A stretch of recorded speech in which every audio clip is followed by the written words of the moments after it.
bracket finals. 13 stars for Tribe Gaming. So difficult to predict. I think as casters, we all went for Dizzy Stamina on this one, but I feel like that was very much slanted on yesterday's performances. Hawk is on defense. It is P. Castro, as you mentioned, the player that brings that extra pedigree to Tribe Gaming. Can he kick things off with a 3-star for them? Diving to the Town Hall straight away with a Battle Blimp. Interesting play here. P. Castro went to the skies with the Dragon attack yesterday. Now taking it back to the ground and pound of the Root Riders. Gonna go ahead and just safely get that Town Hall out of the way. And I think this is a big war where you get that early 3-star and you put that pressure over to the other squad. Remember, Dizzy put up 12 yesterday, Tribe put up 11. So who's gonna get that first strike? Who's gonna get that first 3-star on the board?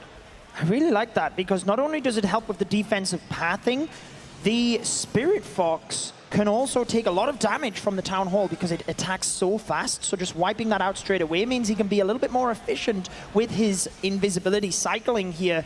With the redirect, gets her to the core, and he is tearing it up right now. That is crazy, crazy values. That overgrowth over there on the right side helped out a lot. But you're right, that if that Town Hall hits the Spirit Fox does not survive much longer. Has not really found too many traps here. And this World Champion is just on a tear, going all the way to the back of the base and then getting recalled. Did she take any damage? I don't think she did. I think that's what the invisibility spells are for, if you can avoid all of those traps. I don't think Dizzy Stamina were expecting the approach that we've seen, and that's where, to avoid some of the traps and the bait, you do have to get that little bit extra creative. Now we see the Root Riders diving into this compartment, using the Archer Queen to try and set that funnel on the outside of the base, as they will swoop all of the way around now because the core is completely gone. Exactly, you can see it right there in the middle. No need for an overgrowth because there's nothing to shut down in there. As long as you keep your healers up here and keep that pack of Root Riders tight, he's gonna have a good time throughout this base. Big crucial portion of the base coming up with the Ice Golem coming out. Monolith is there, King's protecting, Minion Prince. If he can navigate that, get through the Crusher Mortar, things are looking good. But look at that, the King down there on the bottom side soloing. Yeah, it's time that we've seen with this extended Royal Champion charge into Root Riders, but he's doing a great job. I love the use of the Miner at the bottom to sneak under the walls and get the gold storage. King stripping out that right side of the base. Time is ticking, but he is looking good here. I feel like the storages in the center could be a little bit of an issue, but let's see if he can push through this in the last 40 seconds. Good call there, Judo. Keeping an eye on all those buildings that might hold things up. Royal Champion is still pretty healthy. He has the Queens, but those clone Queens are starting to fade. That Miner gets taken out on that storage. That storage could be a crucial building, you're right. Yeah, we've got the Phoenix trying to pick away on that scatter shot. 20 seconds. His Aussie is still alive. He's got the Electro Boots as well. That's going to damage the non-defensive buildings. Let's ramp it up here. Tribe Gaming opening up as they need to go on 3 stars. Take that, Dizzy Stamina. Wow. They only got 1 3-star yesterday.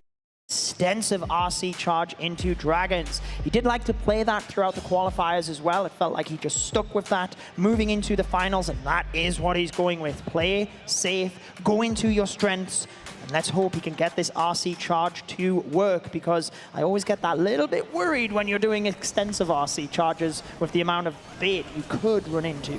He's very, very good at navigating that Royal Champion. I remember one time he popped that Royal Champion ability in that haste valve, and she was just sprinting around the base, but he's invis. He's so great at managing these long RCs charges. It's such a tough skill, but she's under a lot of fire early. Wow. Giant bombs going off. Already lost the Spirit Fox. Let's see what Nebrex, the Dragon Whisperer, can do against Sante's base. That's what we talk about in terms of you can turn her invisible, but the traps will still deal that damage. Now the Spring Trap pushing her up. That means she's losing damage because the Spring Trap deals that damage as well. One little fraction away. He has to press the ability, but she's running all over the place now. She's not going to go to the Town Hall. Oh no, she was definitely in charge of the Town Hall there, and she is not going to be able to pick up that building.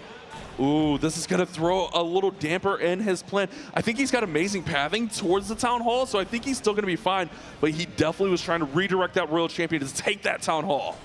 Yeah, and just the damage that provides onto all of the Dragons as well, though, firing across is going to be pretty scary to get through. We've got the Archer Queen up to the top. Dragons having to fly straight in towards this Giga Bomb. Can he get a good split here to make sure he doesn't take too much damage? And can he use the abilities effectively? Because he's going to kind of have to use the Warden ability early here. Decides to save onto it. He needs to make sure he's got enough power for the Town Hall as well. Especially with this Town Hall starting to fire onto the Dragons. Here comes some rocket balloons. Queen finally got those defending rocket balloons down, but look at this. Those Dragons are starting to fade. He's got a pop Warden ability. Yeah. There it is. That's what I was saying. You can't lose too many Dragons and hold on to it for too long. So he's popped that, but where does the Minion Prince go? He has to hope the Minion Prince peels off here to the Town Hall. He's got super minions there, so maybe he can snipe that off as it's distracted on the Dragons. Good shot there, Judo. The super minions will come and take that Town Hall down. And Nebrex has secured the 2-star, but now it is a long haul through the back end of this base with the defending King, defending Minion Prince there. It is going to be very tough for this to convert to a 3-star. Yeah, I mean, they just go down so fast in esports mode with that extra damage. You've got the defending Minion Prince, the multi-gear cannon shooting up at those air troops as well. He's managed to push the percentage very respectively up to the 90s here, but the damage just that little bit too much here at the end, but very, very close. Did you see that Minion Prince on defense? He just shredded the remainder of the army. That paired with the multi-gear tower and the air defense, those Dragons stood no chance, but very good percentage here. 94, maybe 95, no. 94 on a miss. If you're in the mid-90s, that's where you want to be. Obviously, we all want 3 stars, but this is a huge attack. Rakira's just narrowly missed yesterday with a Root Rider attack striking at 94%. Rakira's, wake up! You gotta attack, brother!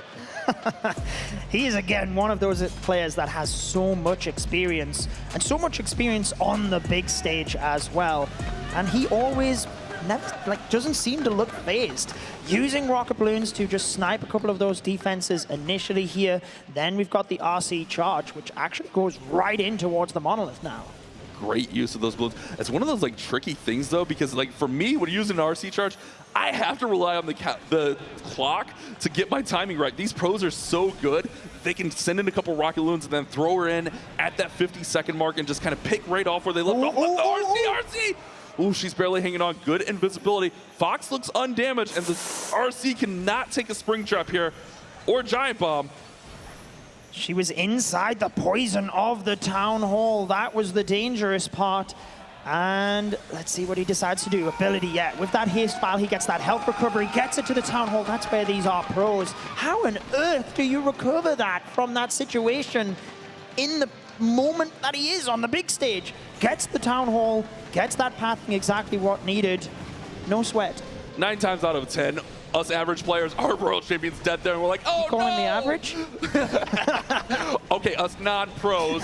Let's go that way. You know, we're here at the desk. But Rakira's an absolute pros pro, keeping that royal champion going through here. Now it's just that long trounce through the rest of the base. Keep an eye on that bottom compartment. You always see it. That Crusher Mortar, the King, the Minion Prince. It's such a difficult area to navigate. But if you can get through that area, you have a great shot at 3-starring this base. Clan Castle troops racing towards those Root Riders. Did use that Lava Hound earlier on in order to get the Poison Tower out of the way. Now we come to this dangerous area at the bottom with the Crusher Mortar, multiple heroes, and the Giga Bomb. He's got to use his hero abilities to push through this area fast. There's the Giga Bomb going off. He's holding on to that Warden ability for as long as possible. But he's just used it now to try and push through this bottom area and towards that Fire Spitter. I was wondering if he held it maybe a little bit too long. I mean, there's still a few troops up in there, but look at that last Root Rider going down there. He still does have a big heroic force, but maybe could have used that a little bit earlier into the entry to save some of those roots and some of those troops coming out of the troop launcher there. I mean, it's hard to say how much of a difference that would have made, but now it's going to be all onto the heroes to do the heavy lifting through the back end of this base.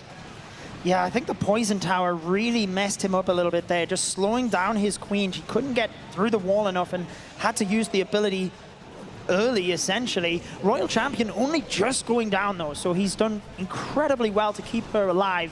But it is going to fall short here for Rakira. What percentage can he drive it up to? A couple of troops on the left-hand side. Super Giant as well, or the Giant. Actually, with the healers, means he might not get raged up here. Pushing towards the 90%, but it's not what Tribe need when Dizzy X Stamina are continuing to 3-star. Yeah, now they're still down by stars, but now they also look to fall even further behind in the percentage game. That Rocket Lunatic yesterday, let's see what he's bringing to the field against Fluxy's base. Here we go then. Kronos, 3 stars, ties up the stars for them and keeps them ahead on percentage points. 3 overgrowth spells for this one in terms of the Root Riders. We don't often see that many. Diving straight in with the Archer Queen and the Grand Warden. We're seeing this approach a lot more recently, trying to make sure you can dodge those traps from the Royal Champion. Just got to make sure that you keep your queen safe. But I do like this approach because you don't have to use the invis spell straight away because you have the healing from your healers. Exactly. You can kind of just like stagger those invises a little bit. And it's like a little bit of a safer approach if there's enough value on the outside. We've talked about how definitely those spring times, but watch those healers. You got to pull them out. You can't let those healers take damage from that scatter shot. So great recognition at getting those healers out of harm's way. Yeah, beautiful job just to get those super quick out of the area. He even got the defenses he wanted. Now pushing right into this area, overgrowthing the Town Hall because you can notice how much space is around those defenses. Is this reverse psychology and there's not many traps there, or is it absolutely littered with them? Barbarian King diving in, so far so good with the Snake Bracelet, tanking for all of these troops. Healers look like they are really low on hit points now. Yes. So should a Red Air Mine hit them, this could be a big rip for this attack. He's got those balloons coming out of the troop launcher to provide the support. There's 3 Seeking Air Mines soaked up by 1 balloon. That is massive, but all it would take is 1 red air bomb, and I believe those healers would go down, but 2, 3 red air bombs chase another balloon. Balloons out of that troop launcher just providing all the tanking that Kronos needs. Yeah, and he used his freeze spells beautifully there to make sure he wasn't taking damage from the Town Hall, continuing to use the overgrowth spells to loop the Root Riders around the outside and make sure he can keep them together. Sometimes you can use the RC dive to get in there and take out the defenses. Other times, use the overgrowth. Continue to do that pathing. Now that he's trying to take down the center of the base, it gets a little bit dangerous, but to be honest, he's got the King ability, Bash. He's got the RC ability. He's looking good here. Insane use of 3 overgrowths here, Judo. It's so hard, like, just figuring out where you're going to use those overgrowths. And he's just progressively dropping them to the next stage of the attack, the next area that all of his troops are getting in. And that overgrowth completely shuts those down, allows for the pathing, and this crowd has gone crazy. DreamHack Atlanta making the noise. I'm not surprised, right? So I feel like it is a good possibility we see that from him. But think about this as well. Fluxy, ex-teammate of Tribe Gaming. Should they defend here, he could put the nail in the coffin and finish it off. But Teamper, the war is in your hands. Going back with the Root Riders. The advantage is approximately 44%. I think that's the number. So pretty much any 2-star makes it so Fluxy has to 3-star. But you know, Temper, he's going to look to close this war out with a triple right now. This is your moment, Temper. Can you put your team into the upper bracket final? Couple of balloons to test initially there, alongside the Lava Hound pulling a couple of those air mines. Then we've got the Battle Blimp diving in alongside these super wizards here, Bash. Whoa. I love it. Okay, a little Blizzard Blimp action. We haven't seen that in a little bit. Now these wizards are just going to go ahead and crush all these defenses. They've done their job. They're even pulling up that clan castle. A little bit of an old school technique there, Judo.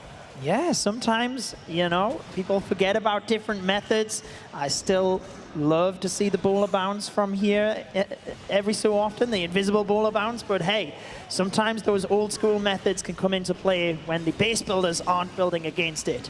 Back to the attack though. That Blizzard means he's able to pull out the Clan Castle very effectively, take it out at the top so the Ice Golems aren't going to give him any of that tricky timing that we seen in the last attack.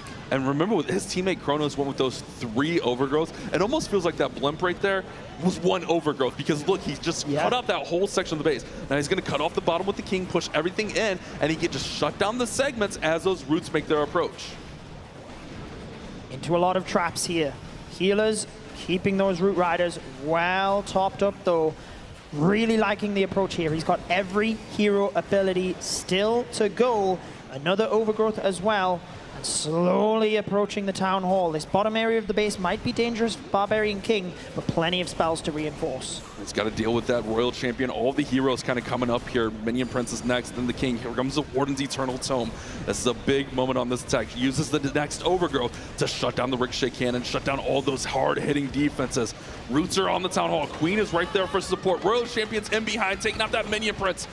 This is a big strike, and it's looking really good. Looks good. He's got abilities. Everything going to plan so far. Can he keep these Root Riders alive to move through the walls and open up pathing for his heroes? That is the main factor here with 50 seconds left. He cannot get stuck on walls. Defending Archer Queen goes down. He does have to use the Queen ability, trying to get through the Fire Spitter. He's got a dangerous multi-inferno compartment in the center, but otherwise, he's getting there, Bash. It's very, very close. He's looking really good, Judo. He still has a freeze, still has King ability with that spiky ball to shut down some of these defenses. Royal Champion needs to maintain her health, but that multi-archer tower is so lethal. Expo firing away. Royal Champion's gonna go down. Ooh. Queen is gonna go down. Here comes the King's spiky ball. Is it gonna be enough? No, The multi-inferno. King, go get it. King's gonna get it. He's got Phoenix. Can he get the Wizard Tower? He's gonna get it. No, he gets Timber it. has got it. Tribe Gaming pulled the victory.